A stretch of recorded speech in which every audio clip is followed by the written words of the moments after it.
16-დღიან პროტესტზე და ჩვენ უნდა შევცვალოთ ტაქტიკა. მინდა ყველას ესმოდეს და ჩვენ კენჭი უნდა უყაროთ გარკვეულ საკითხებს აქ, ამიტომ ჭირდება თქვენი ხელები.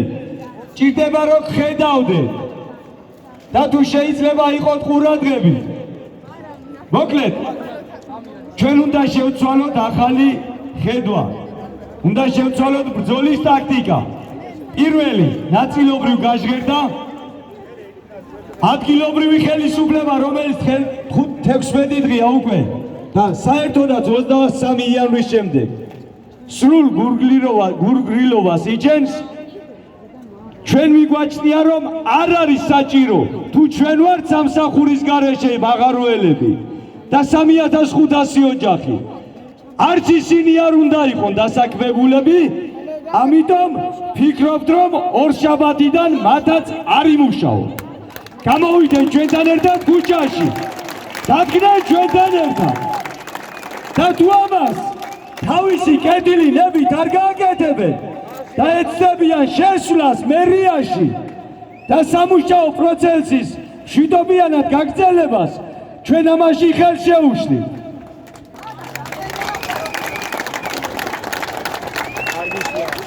ამას უნდა უყაროთ კენჭი ახლა. ხართ თუ არა თანახმა, თქვენ ხართ ყველაფრის უფლების მქონენი. ხართ თანახმა რომ მერიამ აღარ გააგრძელოს მუშაობა ორშაბათიდან. ყველა მერიის თანამშრომელი იქნება ქუჩაში, ვერ შევა მერიის შენობაში და ამაზე თუ დაგჭირდება ბრძოლა, გადაკეტვა, ვიქნებით ყველა ერთმანეთის გვერდით. არ იქნება ღალატი, იქნება მასუხისმგებელი კიდეული ჩვენთაგანი ამ პროცესზე. ვართ თანახმა? ძალიან კარგი. მადლობა რომ ასეთი ერთობა შეგვიძლია. ეს არ არის სიმართლე გითხრათ ჩემი ნათქვამი სიტყვები. ეს მთელი 16 დღეა ხალხში ტრიალებს.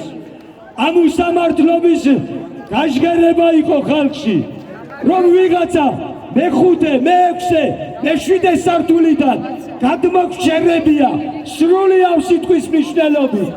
ვიდეოებს გვიღებს, ტელეფონით გვიღებს და ზედაპირულად დაგცინის კიდევაც. ზემოდან გვიყურებს. ვინ არიან?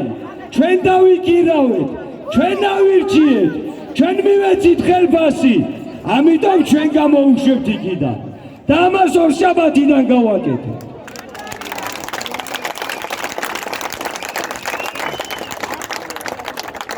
ეხლა მეორე საკითხი. ჩვენ 16 დღის განმავლობაში საკმაოდ ჰუმანურები ვიყავით. საკმაოდ ჰუმანურები ვიყავით. არ ვეხებოდით თითქმის არავის, ოღონდ მარგანეცი არ გავიდეს. და ამ დროს ცდილობენ ჩუმჩუმად გაიტანონ მარგანეციც, ბიგაც, ჯართიც, სილაც და კიდევ ბევრი რაღაცეები. და ჩვენ კიდევ გჭირდება იცი რა ხალხო? 30-35 საგუშაგო გჭირდება. დღეს რომ ეს საგუშაგოები არ არსებობდეს, აქ 130 ადამიანით მეტი იქნება. და ჩვენ გჭირდება ყოველდღე 400-500 ლარი იმისთვის რომ ეს საგუშაგოები შევინახოთ. ვებრძოლოთ ვირთხებს, არცად გაგვეპარონ, ჩვენი სიმდიდრე არცად წაიღონ. ამიტომ ეს აღარ მოხდება ორშაბათიდან. რადიკალურად შეიცვლება ეს ყველაფერი. შეიცვლება ჩვენი გეგმები. იქნება 3 დიდი პოსტი. მემორიალის, ჯრუჭულის, კოროხრალის. ასევე გვექნება კავშირები ყველა შესაძლო სოფლების და უბნების, საიდანაც შეიძლება ვირთხებმა გაიტანოს ჩვენი სიმდიდრეები და იქაც გვექნება ჩვენი კავშირები. ასე რომ ვეღარ მოახერხებთ, ჩვენ ძალებს გავაერთიანებთ და ჩვენ ვიბრძოლებთ საზღვრებზე, აღარ ვიბრძოლებთ აქ ქუჩაში. ჩვენი სიმდიდრე დარჩება ჩვენთან. და რა არის ჩვენი სიმდიდრე თუ იცით? ჩვენი სიმდიდრეა ჯართიც, ჩვენი სიმდიდრეა მანგანუმიც, ბიგაც და ყველაფერი, რაცაც საერთო მანქანა წაიღებს, სილის ჩათვლით ჭიათურაში ვერ გაივლის, ჭიათურას ვერ დატოვებს ვერც ერთი ბუნებრივი სიმდიდრე, ვერც ერთი ტექნიკა, დანადგარი და ასე შემდეგ. გვექნება 24 საათიანი საკონტროლო პუნქტები. ყველამ შეიგნოს, რომ ჩვენ ვერ გამოგვიყენებენ, უბრალოდ ვერ გაივლიან და დაგვრცინებენ. ამიტომ ამისთვის ყველა ჩვენი რესურსი, რაც ჭიათურის ტერიტორიაზე არსებობს, რაც ჩვენი ჭიათურიდან გადის, ვეღარ გავა. ცილა, ჯართი და ასე შემდეგ. მანგანუმი, ბიგა და რა ვიცი, ყველაფერი. რასაც კი ჩავთვლით საჭიროდ, რომ ჭიათურიდან არ გავიდეს, არ გავა და წერტილი.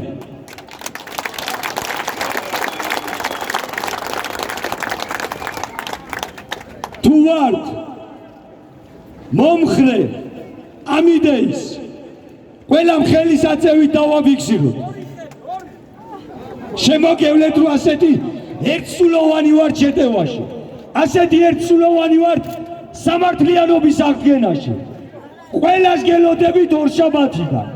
გაჩერდება ყველა კოოპერატივი, ვერც შიდა გადაზიდვები, ვერც გარეცხვები, ვერც სილის გატანები. ჯვარისწერია ვინმე მანგანეცის გატანა გაბედოს. აი ზუსტად ეგრე. დავასამარებ თავის სილაში და მარგანეთში. ვინმე მარგაბედოს საზღვრებთან მოვიდეს. კარგია რომ ასეთი შემართება გვაქვს, ასეთი ბრძოლის უნარიანობა გვაქვს და ეს ერთიანობა ჩვენ აუცილებლად გაგვიყვანს გამარჯვებამდე. მთელი საქართველოს მასშტაბით ჩვენ ვიქნებით მაგალითი, როგორ უნდა დაიცა შენი ბუნებრივი რესურსი, როგორ უნდა დაიცა შენი შრომითი უფლებები, როგორ უნდა გამოხვიდე ქუჩაში კანონიერად და კანონიერებას კიდევ კანონიერად შემოუარო ხალხის ძალით. მადლობა ამ ყველაფრისთვის და კიდევ ბევრს გაგაცნობ სიახლეს.